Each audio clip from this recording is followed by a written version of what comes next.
जय हिंद साथियों, स्वागत है आप सभी का हमारे यूट्यूब चैनल अड्डा 730 स्टडी में।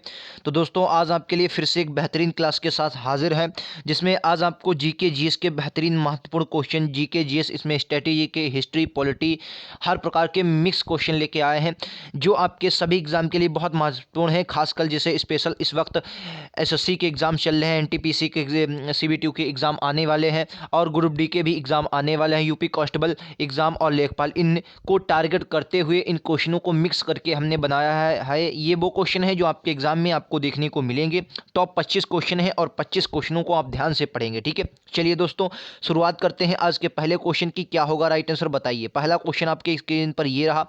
क्वेश्चन साइंस से है। पहला क्वेश्चन कह रहा है धातुओं का राजा कौन है। क्वेश्चन दोनों में है, आप किसी भी लैंग्वेज, इंग्लिश, हिंदी, किसी को भी आप कर सकते हैं। सोना, गोल्ड, सिल्वर है, आयरन, लोहा है, एल्युमिनियम है। क्या होगा राइट आंसर बोलेंगे। मैं आपको बता दूं, इस वाले वीडियो में अपन लोग 25 क्वेश्चन करने वाले हैं। 25 में से आपका जितना भी स्कोर रहे, मैं ज़रूर कमेंट बॉक्स में बता कर जाएं कि 25 में से आपका कितना स्कोर किया, ठीक है। राइट आंसर इस क्वेश्चन का होगा ऑप्शन नंबर ए, स्वर्ण, ठीक है। सोना यानी कि गोल्ड जो होता है, ये धातुओं का राजा होता है, ठीक है। चलो अगले क्वेश्चन पर चलते हैं। ये रहा आपकी स्क्रीन पर अगला क्वेश्चन। क्या होगा राइट आंसर बोलेंगे। क्या रहा है बताइए। दोनों में आपको क्वेश्चन दिया गया है। क्या रहा बताइए। सिंधु घाटी सभ्यता के लोग आमतौर पर अपने घरों का निर्माण करते थे पक्की ईंटों से, पत्थर से, लकड़ी से या उपरोक्त तो सभी से। क्या होगा राइट आंसर बोलेंगे। देखो आपको मैं बता दूं, ज्यादातर जो सिंधु घाटी सभ्यता अगर आप देखेंगे, सबसे पहले 1921 में, कब सर, 1921 में दयाराम साहनी ने 1921 में हड़प्पा नगर को खोजा था। किसको, हड़प्पा नगर को खोजा था, ठीक है। 1922 में एक दूसरा इसका नगर खोजा गया, जिसे आप लोग रखालदास वर्णी ने खोजा था। मोहनजोदड़ो कहते हैं, ठीक है। मोहनजोदड़ो आपको कहते हैं, ठीक है। ये बात आपको याद रखना। मोहनजोदड़ो सिंधु नदी के तट पर है, ये भी बात आपको याद रखनी है। और जो आपका हड़प्पा है, ये रावी नदी के तट पर पड़ता है। किसमें, रावी। नदियां आपके एग्जाम के लिए बहुत महत्वपूर्ण है। आप किसी भी एग्जाम की तैयारी कर रहे हैं, ठीक है। नदियां आपके एग्जाम में सीधा बूझी जाएंगे, ठीक है। इनमें जब आपने देखें तो यहाँ पर ज्यादातर जो हमें साक्ष्य मिले हैं वो पक्की ईंटों के साक्ष्य मिले हैं, ठीक है। जहाँ लोथल हो गया, कालीबंगा हो, कहीं से ज्यादातर जो हमें मिले हैं, और आपके कहाँ से, पक्की ईंटों से मिले हैं। चलो अगले क्वेश्चन पर चलते हैं। ये रहा आपकी स्क्रीन पर अगला क्वेश्चन। बताइए क्वेश्चन नंबर 3 कह रहा मोहिनी अट्टम कहाँ का नृत्य है। बताइए मोहिनी अट्टम निम्नलिखित में से किस राज्य से संबंधित। केरला, कर्नाटक, तमिलनाडु, आंध्र प्रदेश। क्या होगा राइट आंसर बोलेंगे। सभी क्वेश्चन आपकी एग्जाम की दृष्टि से बहुत महत्वपूर्ण है। जो भी क्वेश्चन ला रहा हूं आपके लिए बहुत इंपॉर्टेंट, तो आपको याद रखना मोहिनी अट्टम कहाँ का, केरल का हो जाएगा। ऑप्शन नंबर ए इसका करेक्ट आंसर। देखिए कुछ क्वेश्चन आपको इजी लग रहे होंगे। इजी वो इसलिए है क्योंकि आपको पता है। जिन क्वेश्चनों को आपको नहीं पता है, वो क्वेश्चन आपको जीएस में, यही तो खास आदत होती है, जो आपको नहीं पता वो कठिन लगता है। अभी आगे बहुत इंपॉर्टेंट क्वेश्चन आपके लिए लेकर आ रहा हूं, तो पीडीएफ बनाई गई है, इसको आप पूरा देखें, बहुत इंपॉर्टेंट आपको वीडियो लगेगा। देखिए ये क्वेश्चन आपके एग्जाम की दृष्टि से बहुत इंपॉर्टेंट कह रहा है। बताइए कि 7 महत्वपूर्ण समुद्रों को पार, मतलब तैर कर पार करने वाली पहली महिला कौन थी। बताइए चंदनी या बुला चौधरी, मृदुला राजीव, प्रिया वाघ। क्या होगा राइट आंसर बोलेंगे। 7 महत्वपूर्ण समुद्रों को तैर कर पार करने वाली पहली महिला, क्या हो जाएगा राइट आंसर बताएंगे। तो आपको याद रखना है राइट आंसर क्या हो जाएगा सर, ऑप्शन नंबर बी बुला चौधरी, ठीक है। बुला चौधरी ऑप्शन नंबर बी इसका करेक्ट आंसर हो जाएगा। चलो अगले क्वेश्चन पर चलते हैं। दोस्तों अगर आप चैनल पर नए हैं, मैं आपको बता दूं, मैं ज्यादा नहीं कहता, अगर आप चैनल पर नए हैं तो एक बार चैनल को सब्सक्राइब कर लेंगे, बेल आइकन दबा लेंगे, नोटिफिकेशन जो भी आपका वीडियोस अपलोड होगा आपके पास नोटिफिकेशन पहुंच जाएगा, ठीक है। वीडियो को पूरा देखें और 25 में से आपका स्कोर क्या रहे हमें जरूर बताएं, और वीडियो को देखने के बाद लाइक शेयर सब्सक्राइब करना ना भूलें, जो आपके लिए बहुत इंपॉर्टेंट है और मेरे लिए भी, ठीक है। चलो अगला क्वेश्चन कह रहा है कैलाश मंदिर शिलाकट मंदिर है। बताइए कहने का मतलब जो कैलाश मंदिर है कहाँ पर आपको देखने को मिला, किन शिलाओं को काट कर ये बनाया गया। बताइए कैलाश मंदिर अजंता, बादामी, महाबलीपुरम, एलोरा। क्या होगा राइट आंसर बोलेंगे, ठीक है। बताएंगे क्या होगा राइट आंसर बोलेंगे। बताइए बताइए। तो आपको याद रखना ये कहाँ पर, एलोरा में, आपको एलोरा में देखने को मिलेगा। कौन सा, कैलाश मंदिर जो बनाया गया काट कर, एलोरा। अच्छा किन शासकों ने बनाया था, जो शासक थे, किन्होंने इनको काट कर बनाया था, शासक कौन था। आपके एग्जाम में शासक पूछा जाता है, तो कमेंट बॉक्स में जरूर हमें बताएं कौन सा शासक था, ठीक है। चलो अगला क्वेश्चन। कलारी पट्टू राज्य का मार्शल आर्ट है। क्वेश्चन नंबर 6 क्या बोलेंगे। बताइए कलारी पट्टू राज्य का मार्शल आर्ट है। मध्य प्रदेश, मिजोरम, नागालैंड, केरल। क्या होगा बताइए कलारी पट्टू, क्वेश्चन नंबर 6। तो आपको याद है कलारीपट्टू है ये आपका कहाँ का, केरल का हो जाएगा। ठीक है, केरल का हो जाएगा कलारीपट्टू। कलारीपट्टू हो गया। मलखम्ब ये बता देना है किस राज्य का है कलारीपट्टू, मलखम्ब। गतका ये आपके एग्जाम में पूछ लिए जाते हैं, ये क्या है, ये मार्शल आर्ट है, आपके एग्जाम में आते हैं। ठीक है, चलो अगला क्वेश्चन ये रहा आपकी स्क्रीन पर। बताया कि रऊफ एक लोक नृत्य है, इसका उद्गम कहाँ से माना जाता है, बताएंगे। रऊफ एक लोक नृत्य है, इसका उद्गम है जम्मू कश्मीर, मिजोरम या मेघालय या त्रिपुरा। क्या होगा राइट आंसर, तो आपको याद रखना है राइट आंसर क्या होगा सर, जम्मू कश्मीर। जम्मू कश्मीर से माना जाता है रऊफ त्योहार, जम्मू कश्मीर में मनाया जाता है और कई एग्जाम में ये क्वेश्चन आपको देखने को मिलेगा रऊफ उत्सव से। ठीक है, चलो अगला क्वेश्चन ये रहा आपकी स्क्रीन पर, बोलेंगे क्या होगा राइट आंसर। क्वेश्चन नंबर 8 कह रहा रागनी राज्य का लोकगीत एक लोकगीत रूप में कश्मीर का है, केरला का, हरियाणा, मणिपुर। बताइए रागिनी, रागिनी कहाँ का है, किस राज्य का है रागिनी, बोलेंगे एक बार, बोलेंगे सभी लोग आंसर देंगे। ठीक है, बताइए रागनी। क्वेश्चन नंबर कौन सा है मैं आपको बता दूं, क्वेश्चन नंबर ये 8 है। ठीक है, क्वेश्चन था क्वेश्चन नंबर है, क्वेश्चन नंबर 8 है। तो राइट आंसर क्या, रागनी जो है ये हरियाणा का है, ऑप्शन नंबर सी इसका करेक्ट आंसर। ठीक है, हरियाणा का रागनी नृत्य हो जाएगा। चलो अगले क्वेश्चन पर चलते हैं। बड़ा इमामबाड़ा कहाँ है, बताइए। क्वेश्चन नंबर 9, बड़ा इमामबाड़ा आगरा, लखनऊ, पटना, इलाहाबाद। आपको याद रखना सर कहाँ है, लखनऊ में। बड़ा इमामबाड़ा बोले, छोटा इमामबाड़ा बोले, सभी कहाँ है, लखनऊ में है। ठीक है, याद रखेंगे। चलो अगला क्वेश्चन कह रहा भारत में पहली बोलती फिल्म, जो क्वेश्चन सरल है मैं उनको जल्दी से बता रहा हूँ। भारत में पहली बोलती फिल्म कौन सी थी, आलम आरा। आप लोग जानते होंगे आलम आरा इसका करेक्ट आंसर है। चलो अगला क्वेश्चन ये रहा आपकी स्क्रीन पर, बोलो क्वेश्चन नंबर 11 ये आपको अब देखिए। कह रहा निम्नलिखित में से किस देश का एक अलिखित संविधान है, अमेरिका, इजराइल, पाकिस्तान, भारत। क्या होगा राइट आंसर, बोलेंगे। अगर आपको पता होगा, बहुत इजी क्वेश्चन, आपको अगर नहीं भी पता, क्या सर नहीं भी पता है तो भी आप एलिमिनेटेड मेथड लगाइए, आपका क्वेश्चन हो जाएगा। एलिमिनेट मतलब कट करना सीखिए ऑप्शन को। देखो हम लोग अपने भारत में जानते हैं क्या है, अलिखित संविधान नहीं लिखित संविधान है। और भारत के जैसा ही पाकिस्तान ने बनाया तो इसका भी अलिखित नहीं होगा। और अमेरिका से हमने चीज़ें ली हैं तो वहाँ भी नहीं होगा अलिखित। राइट आंसर क्या आएगा, इजराइल। याद रखेंगे ऑप्शन नंबर बी। और कहाँ का, एक ब्रिटेन भी सुना जाता है। ठीक है, ब्रिटेन का भी कहा जाता है कैसा है, अलिखित संविधान है, क्योंकि वहाँ पर कानून व्यवस्था से शासन किया जाता है। आपको ये बातें याद रखनी है। ठीक है, चलिए सभी क्वेश्चन सरल नहीं है, कुछ क्वेश्चन ऐसे भी हैं जो आपको हला कर रख देंगे। भाई साहब एग्जाम में ऐसे क्वेश्चन आते हैं जो आपके मतलब माइंड में पता ही नहीं, पढ़े ही नहीं होते कहाँ से क्वेश्चन आ गया। क्वेश्चन नंबर 12 पढ़िए भैया, कहाँ से आता है बताइए। क्वेश्चन नंबर 12 बताना है। कह रहा निम्नलिखित में से कौन सा एक तार वाला वाद्य नहीं है, तार वाला वाद्य नहीं, गिटार, सितार, तुरही, वायलिन। क्या होगा राइट आंसर क्वेश्चन नंबर 12 का, तो आपको याद रखना है राइट आंसर क्या हो जाएगा सर, तुरही। क्या होगा, तुरही याद रखना है। तुरही जो है ये तार वाला वाद्यंत्र नहीं है, तार वाला वाद्यंत्र नहीं है, आपको याद रखना तुरही। ठीक है, चलो अगले क्वेश्चन पर चलते हैं। ये रहा किसकी स्क्रीन पर, क्वेश्चन नंबर 13 बताइए। छापामार युद्ध के अग्रदूत कौन थे, बहुत इंपॉर्टेंट क्वेश्चन नंबर है 13। बताइए छापामार, औरंगजेब, अकबर, शिवाजी, वालाजी बाजीराव। बताइए छापामार। ठीक है, बहुत इंपॉर्टेंट क्वेश्चन है, तो आपको ये बात याद रखना है।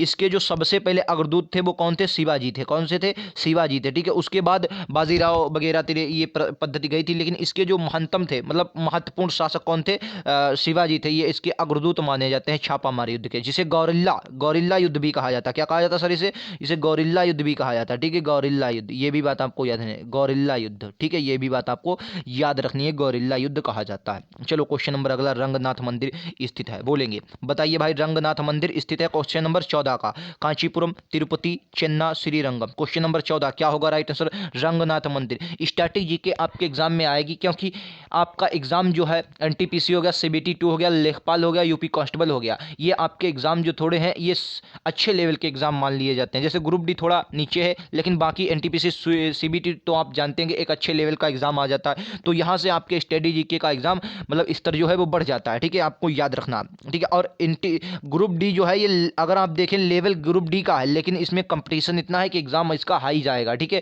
कंपटीशन बहुत है इसमें, ये बात भी आपको याद रखनी है। कहाँ का हो जाएगा बताइए भाई साहब, क्वेश्चन नंबर 14 का राइट आंसर होगा डी। ठीक है, श्रीरंगम में, आपको याद है श्रीरंगम में ये पत्ता है। ठीक है, कौन सा, रंगनाथ। ठीक है, याद रखेंगे श्रीरंगम। चलो अगला क्वेश्चन ये रहा आपकी स्क्रीन पर, बताइए जापानी कला इकेबाना किससे संबंधित है। क्वेश्चन नंबर 15, जापानी कला इकेबाना किससे संबंधित है, कागज मोड़ना, फूलों को सजाना, पेड़ काटना, रेत कला। क्या होगा राइट आंसर क्वेश्चन नंबर 15 बताएंगे। तो आपको याद है जापानी कला जो इकेबाना है, इकेबाना ये किससे संबंधित है, तो कहेंगे इकेबाना जो है ये सर फूलों को सजाना, ऑप्शन नंबर 20 का करेक्ट आंसर। किससे, फूलों को सजाना, ऑप्शन नंबर 20 का करेक्ट आंसर हो जाएगा, फूलों को सजाना से संबंधित है। ठीक है, चलो अगले क्वेश्चन पर चलते हैं। क्वेश्चन नंबर 16 ये रहा आपकी स्क्रीन पर।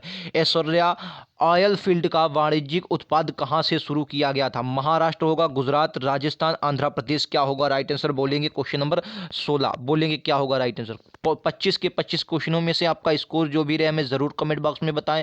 वीडियो कैसा लगा ये भी बताएं, और अगर चैनल पर नए हैं तो चैनल को सब्सक्राइब करें, लाइक से सब्सक्राइब करना ना भूलें। वीडियो पसंद आए तो लाइक जरूर करें, ठीक है। क्वेश्चन नंबर 16 का राइट आंसर क्या हो जाएगा सर? राजस्थान। क्या होगा? राजस्थान से शुरू हुई थी कौन सी? ऐश्वर्या ऑयल वाणिज्यिक उत्पाद कहाँ से शुरू हुआ था सर? राजस्थान से, याद रखेंगे। चलो अगला क्वेश्चन, ये रहा आपकी स्क्रीन पर, ये रहा। कह रहा निम्नलिखित में से किसे भारतीय क्रांति की जननी कहा जाता है? Very important question. भारतीय क्रांति की जननी के रूप में माना जाता है। झांसी की रानी, भीखाजी, रुस्तम कामा, एनी बेसेंट, सरोजिनी नायडू। चलिए अब इंग्लिश वाले भी देख लीजिए, जो भी इंग्लिश वाले हो, ये रहा आपका स्क्रीन पर, बताइए क्या होगा इंग्लिश वाले। Who among following is known as mother of Indian revolution? Rani Lakshmibai, Jhansi मतलब झांसी की रानी है, भिखाजी कामा है, या एनी बेसेंट है, या सरोजिनी नायडू? क्या होगा राइट आंसर? तो आपको याद रखना है राइट आंसर क्या हो जाएगा? भिखाजी रुस्तम कामा, ऑप्शन नंबर बी, ठीक है, याद रखेंगे। भिखाजी रुस्तम कामा जो है ऑप्शन नंबर 20 का करेक्ट आंसर हो जाएगा। ये क्या है? ये मतलब इन्हें क्या जाता है? भारतीय क्रांति की जननी कहा जाता है, ठीक है, जननी कहा जाता है, ठीक है। ये बात आपको याद रखनी है, ठीक है। चलो अगले एग्जाम क्वेश्चन पर चलते हैं। आपके एग्जाम में क्वेश्चन आएंगे। क्या स्वतंत्र भारत की पहली गैर कांग्रेसी सरकार किस राज्य में स्थापित की गई थी? बोलेंगे पहली गैर कांग्रेसी सरकार स्वतंत्र भारत की किस राज्य में स्थापित की गई थी? क्वेश्चन नंबर कौन सा है सर? 17 18। क्वेश्चन नंबर 18 बताएंगे। स्वतंत्र भारत में पहली गैर कांग्रेसी सरकार किस राज्य में स्थापित की गई थी? पंजाब, बिहार, महाराष्ट्र, केरल। क्या होगा क्वेश्चन नंबर 18 का राइट आंसर बोलेंगे? तो आपको याद रखना, ये जो पहली बार स्थापित की गई थी गैर कांग्रेसी सरकार, कहाँ सर? केरल में। ऑप्शन नंबर डी इसका करेक्ट आंसर हो जाएगा। केरल में स्थापित की गई थी, बोलेंगे केरल, ऑप्शन नंबर डी इसका करेक्ट आंसर है। चलो अगले क्वेश्चन पर चलते हैं। ये रहा आपकी स्क्रीन पर अगला क्वेश्चन, बताइए किस भारतीय राज्य में सबसे बड़ी तटरेखा है? लट्टू क्वेश्चन है भाई साहब। किस भारतीय राज्य की सबसे बड़ी तटरेखा? आंध्र प्रदेश, महाराष्ट्र, उड़ीसा, तमिलनाडु। क्या होगा राइट आंसर? क्वेश्चन नंबर 19 का बोलेंगे राइट आंसर। तो आपको याद ना, देखें सबसे बड़ी अगर आपके एग्जाम में पूछ ली जाए तो क्या आपको बताएंगे? गुजरात। क्या बताएंगे? गुजरात, ठीक है, गुजरात। और गुजरात के बाद कौन सी हो जाएगी? आंध्र प्रदेश, आंध्र प्रदेश। और गुजरात ऑप्शन में नहीं दिया गया तो राइट आंसर क्या होगा? Andhra Pradesh, option number A इसका करेक्ट आंसर हो जाएगा, ठीक है। राज्य की सबसे बड़ी तटरेखा पड़ती है, ठीक है। चलो अगले क्वेश्चन पर चलते हैं। ये रहा आपकी स्क्रीन पर अगला क्वेश्चन। कह रहा किस राज्य की सरकार ने तानसेन सम्मान की स्थापना की है? उत्तर प्रदेश, मध्य प्रदेश, गुजरात, महाराष्ट्र। क्या होगा राइट आंसर बोलेंगे? क्वेश्चन नंबर 20 का, क्वेश्चन नंबर 20 का राइट आंसर क्या हो जाएगा? बोलेंगे तानसेन सम्मान। तो आपको याद रखना है, तानसेन सम्मान की जो शुरुआत की गई है वो किसके द्वारा की गई सर? मध्य प्रदेश के द्वारा, ऑप्शन नंबर 20 का करेक्ट आंसर हो जाएगा। अच्छा, तानसेन का जन्म कहाँ हुआ था ये भी आप लोग बता देंगे, ठीक है। चलो अगले क्वेश्चन पर चलते हैं। ये रहा आपकी स्क्रीन पर स्थित, बताइए हिमाचल प्रदेश में स्थित दर्रा कौन सा? हिमाचल प्रदेश में स्थित दर्रा है सिपिकिला, जोजिला, नाथुला, जेलिपला। क्या होगा राइट आंसर बोलेंगे?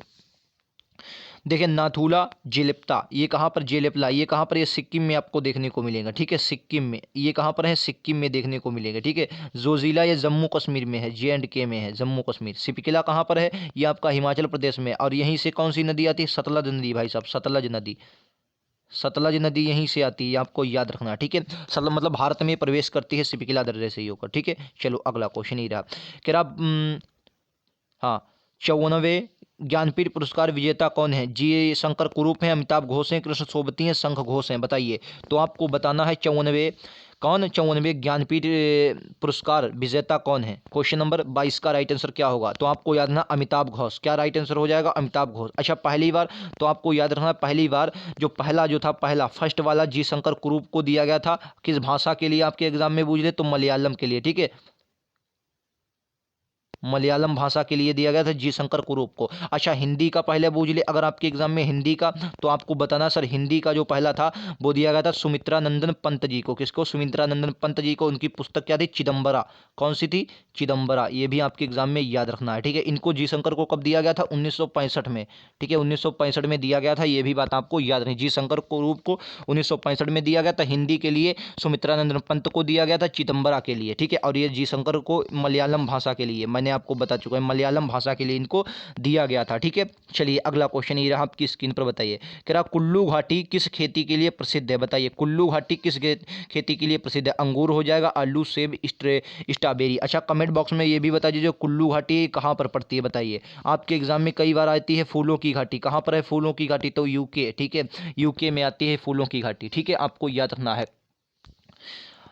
एक बार मैंने क्वेश्चन देखा है किसी एग्जाम में, उसमें लिखा था कि मतलब जो सबसे ज़्यादा जैव विविधता नीचे कहाँ पर है, तो एक आपने सुना होगा साइलेंट वैली, ठीक है, साइलेंट वैली सुना होगा, ये केरल में पड़ती है, उसमें काफ़ी जैव विविधता पाई जाती है। इसी प्रकार से कुछ क्वेश्चन था, मुझे एग्जैक्ट याद नहीं है फिलहाल, उसमें ज़्यादातर जैव विविधता पाई जाती है। तो आपको याद ना, जो कुल्लू घाटी है ये सेब की खेती के लिए प्रमुख है। किसके लिए? ऑप्शन नंबर सी इसका करेक्ट आंसर हो जाएगा, ठीक है, सेब की खेती के लिए फेमस है। क्वेश्चन नंबर 23 का राइट आंसर क्या हो जाएगा सर? सी हो जाएगा, सेब की खेती के लिए प्रमुख है। चलिए अगला क्वेश्चन, क्वेश्चन नंबर 24 कह रहा, बताइए, आपको बताना है भारत पाकिस्तान की दिशा स्थित है। भारत जो है ये पाकिस्तान की किस दिशा में स्थित है? ना कि पाकिस्तान भारत की, बल्कि भारत पाकिस्तान की किस दिशा में स्थित है? बताइए भाई साहब, किस दिशा में स्थित है?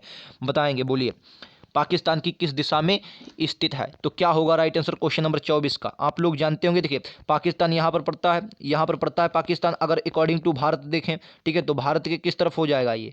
तो आपको याद है भारत इस तरफ पड़ता है, तो ये कौन सा हो जाएगा? पूर्व हो जाएगा। ऑप्शन नंबर सी इसका करेक्ट आंसर हो जाएगा, ठीक है, सी पूर्व की दिशा में पड़ता है, ठीक है। ज्योग्राफी का क्वेश्चन है, माइंड पे आपके आधारित है। चलो अगला क्वेश्चन ये रहा आज का लास्ट क्वेश्चन, और 25 क्वेश्चन बताइए। कह रहा, बुद्ध के जन्म और उनके पिछले जन्मों की कहानियों को क्या कहते हैं? त्रिपिटक, त्रिरत्न, पंचतंत्र की कहानियां, जातक कथाएं, क्या होगा राइट आंसर? बात करें सर गौतम बुद्ध की, तो आप लोग जानते हो गौतम बुद्ध का जन्म कहाँ हुआ था? लुम्बिनी में इनका जन्म हुआ था, आपके एग्जाम में पूछा जाता है लुम्बिनी में, ठीक है। इनकी मृत्यु कहाँ हुई थी? कुशीनगर में इनकी मृत्यु हुई थी। कहाँ पर? कुशीनगर में इनकी मृत्यु हुई थी। इनकी मृत्यु को क्या कहा जाता है सर? महापरिनिर्वाण कहा जाता है। आपको ये भी बात याद रखना, क्या कहा जाता है? महापरिनिर्वाण कहा जाता है, याद रखेंगे, महापरिनिर्वाण कहा जाता है, ठीक है। इनको ज्ञान कहाँ प्राप्त हुआ था? तो ज्ञान मतलब बोधि वृक्ष के नीचे ज्ञान प्राप्त हुआ। इन्होंने फिर अपने अनुयायियों को पहला उपदेश दिया, कहाँ पर दिया था सर? सारनाथ में। कहाँ पर? सारनाथ में इन्होंने पहला उपदेश दिया। और इसी पर मतलब पहले उपदेश को, जब इन्होंने अपना ये पहला उपदेश दिया, इसी उपदेश को इनको क्या कहा जाता है? धर्म चक्र प्रवर्तन कहा जाता है। धर्म चक्र प्रवर्तन कहा जाता है, ये भी बात आपको याद रखना है। धर्म चक्र प्रवर्तन कहा जाता है, ये भी बात आपको याद रखना है। इन्होंने जब अपना घर छोड़ा था 29 वर्ष की अवस्था में, जब घर छोड़ा, तो इन्हें क्या कहा जाता है? महाभिनिष्क्रमण कहा जाता है। क्या कहा जाता है सर? महाभिनिष्क्रमण कहा जाता है, ये भी बात आपको याद रखना। क्या कहा जाता है? महाभिनिष्क्रमण कहा जाता है, याद रखेंगे। मैंने 4-5 क्वेश्चन आपको करवा दिए, यहाँ से आपके एक दो क्वेश्चन आ ही जाएंगे एग्जाम में, ठीक है। तो आपको याद रखना, जो बुद्ध और के जन्म के पिछली कथाओं, मतलब जन्म और उनके जन्मों की कहानियों कहाँ में? जातक कथाओं में देखने को मिलती है, ठीक है, जातक कथाओं में देखने को मिलती है। ऑप्शन नंबर डी इसका करेक्ट आंसर होगा, ठीक है। तो जल्दी से कमेंट बॉक्स में आप लोग बता देंगे कि आपका जो स्कोर रहा 25 में से कितना रहा, हमें ज़रूर बताएं। और इसका अगला वीडियोज़ आप लोग देखना मिस ना करें। इसमें आप, मुझे लग रहा है कि इसमें कुछ सरल क्वेश्चन थे जो कि आपको लग रहे होंगे कि हाँ ऐसे मतलब बहुत सिंपल क्वेश्चन थे, बल्कि पीडीएफ को मैंने इस प्रकार तैयार किया है कि आपका लेवल धीरे धीरे अप होता जाए, ठीक है। तो डेली मिलेंगे, आप लोग चैनल को सब्सक्राइब कर लेंगे, नोटिफिकेशन आपके जब भी अपलोड होगा वीडियो, नोटिफिकेशन आपके पास पहुंच जाया करेगा। तो मिलते हैं अगले वीडियोज़ में, आज के लिए इतना ही, थैंक यू।